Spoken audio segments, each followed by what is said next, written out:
wonderful home with two dedicated and loving parents, one of 5 brothers and sisters.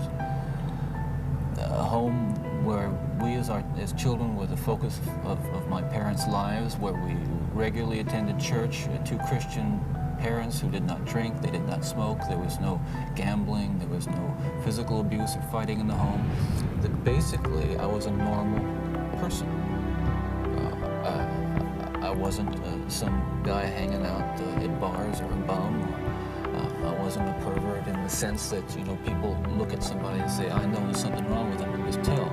I mean, I was essentially a normal person. I had good friends. I led a normal life, except for this one small but very potent and very destructive segment of it that I kept very secret, very close to myself, and didn't let anybody know about it.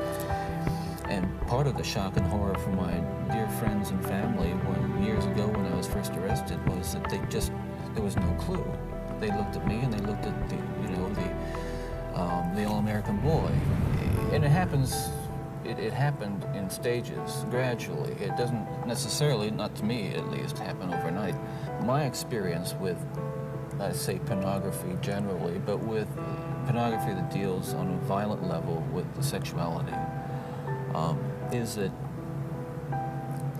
once you become addicted to it, and I look at this as a kind of addiction, like an addiction, you keep craving something which is harder, something which gives you a greater sense of excitement, until you reach the point where the pornography only goes so far.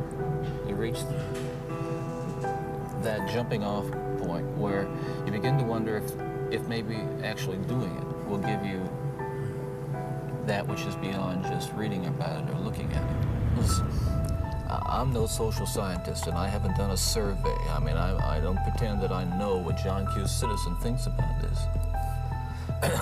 But I've lived in prison for a long time now. And I've met a lot of men who were motivated to commit violence just like me.